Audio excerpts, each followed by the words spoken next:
میرے دوست اور عزیزوں، یہاں ہمارا جمع ہونے کا مقصد وہ ہے کیا، اور ہماری یہ جو عالمی مجلس تحفظ ختم نبوت کے عنوان سے پوری دنیا کے اندر، جیسے مفتی اسحاق صاحب نے آپ کے سامنے تفصیلاً بیان کیا کہ کام ہو رہا ہے، یہ کام کیا ہے اور کس نوعیت کا ہے اور کس لیے ہو رہا ہے۔ اس لیے کہ مولانا اسحاق جنید صاحب نے آپ کے سامنے یہ بات بیان فرمائی کہ الحمدللہ یہ جو ایک فتنہ اٹھا تھا 1840 میں پیدا ہوا، 1880 کے اندر وہ مختلف روپ دار کر سامنے آتا رہا، اور آخر کار 1901 کے اندر اس نے حد پار کر دی مرزا غلام قادیانی نے، اور نبوت کا دعویٰ کر بیٹھا۔ لیکن آپ کے علم میں ہے کہ علماء حقہ نے اس کا تعاقب کیا، اور اس کے یہ جو شرانگیز فتنے باتیں تھی اسی وقت سے اس کی گرفت کی،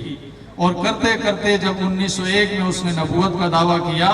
تو علماء نے اس کا اس وقت بھی پیچھا نہ چھوڑا، اور یہ تحریک چلتے چلتے 1947 میں پاکستان ہماری سے وجود میں آیا۔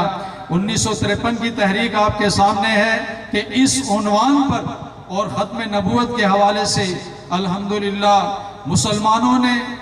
جانوں کی قربانی دی، اور تقریباً 10,000 سے زائد مسلمان اس مقصد کے لیے کٹے اور قربان ہوئے، جام شہادت نوش کی، اور آخر کار یہ تحریک چلتے چلتے 1973 کے اندر 7 ستمبر آپ کے پنڈال کے چاروں طرف یہ جو بینر لگے ہوئے ہیں اور جس میں لکھا ہوا ہے 7 ستمبر، تو میرے دوستو اور عزیزوں یہ وہ دن ہے کہ جب پاکستان کی دھرتی پر یہ تاریخ ساز فیصلہ آپ کی سب سے سپریم پارلیمنٹ قومی اسمبلی نے یہ بل منظور کیا، اور متفقہ اتحاد اور اجتماعیت کے ساتھ کہ وہاں سے یہ فیصلہ آیا، اور 13 دن کی بحث کے بعد جبکہ یہ بات خود قائدین نے اسمبلی کے اندر درخواست پیش کی کہ یہ لوگ ہمیں کافر کہتے ہیں، ہمارا کلمہ یہ سارا کچھ ہمارا یہ ہے، اور یہ ہمیں کافر کہتے ہیں، لہذا انہیں روکا جائے، لیکن اس وقت کے اندر وہاں علماء نے ان کا تعاقب کیا، 13 دن تک ان کی باتوں کو سنا اور ان پر بحث ہوئی، اور وہ جب لاجواب ہوئے تو آپ کی قومی اسمبلی نے متفقہ طور پر ان کو غیر مسلم اقلیت قرار دیا اور ان کو کافر قرار دیا۔ یہ 7 ستمبر یہ وہ دن ہے 1973 کا میرے دوست اور عزیزوں، 4:53 پر الحمدللہ اس وقت کے وزیر اعظم پاکستان پیپلز پارٹی کے بانی اور جو شہید ذوالفقار علی بھٹو، انہوں نے یہ فیصلہ صادر کیا اور لکھا کہ قادیانیوں کا اسلام سے کوئی واسطہ نہیں، یہ دائرہ اسلام سے خارج ہیں۔ میرے دوست اور عزیزوں بات تو ختم ہو گئی، جو مقصد تھا قادیانی اسلام سے نکل گئے، ختم ہو گئی بات، لیکن میرے دوست اور عزیزوں اس وقت سے آج تک اور قیامت کی صبح تک انشاءاللہ یہ کام چلتا رہے گا۔ مقصد کیا ہے؟ مقصد عالمی مجلس تحفظ ختم نبوت کا یہ ہے کہ میں اور آپ اپنا ایمان بچا سکیں، میں اور آپ اپنے ایمان کو تحفظ دے سکیں۔ میرے دوست اور عزیزوں اس لیے کہ مختلف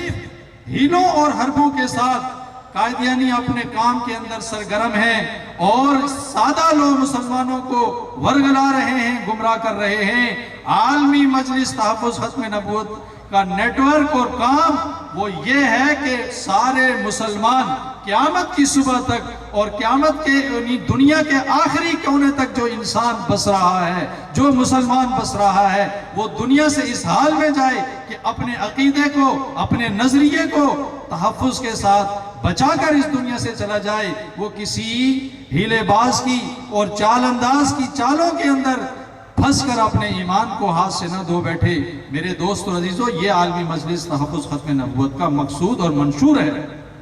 اس لیے میرے دوست اور عزیزوں آخر میں یہ بات آپ سے صرف اتنی عرض کرتا ہوں کہ عالمی مجلس تحفظ ختم نبوت کے ساتھ منسلک ہو جائیے، اور اپنے شب و روز جو آپ کے حلقے کے ساتھی ہیں ان کا دستے بازو بن کر اس کام کو مضبوط سے مضبوط تر کریں، اور حلقہ وائز اپنے گھروں کے اندر 5-5 6-6 نوجوانوں کو جمع کر جو آپ کے علاقے کے مبلغ ہیں ان کو جمع کریں، ان کو بلائیں اور وہ ان کے سامنے واز کریں، بات کریں، ان کو ترغیباً سمجھائیں کہ ختم نبوت عقیدہ یہ کتنا ضروری ہے، اس کی اہمیت کیا ہے، تاکہ میرے دوست اور عزیزو یہ سینہ در سینہ ہر ایک مسلمان کے سینوں میں محفوظ ہو جائے کہ وہ کٹ جائے، مر جائے، لیکن عقیدہ توحید اور نظریہ توحید اور اسی طرح جو نظریہ عقیدہ ختم نبوت ہے اس حوالے سے کوئی بات سننے کے لیے تیار نہ ہو۔ اللہ پاک مجھے اور آپ کو اس کام کے لیے قبول فرمائے۔ میں آپ سے آخر میں یہی درخواست کروں گا کہ اپنے اکابرین کی بات کو غور اور زور سے سنیں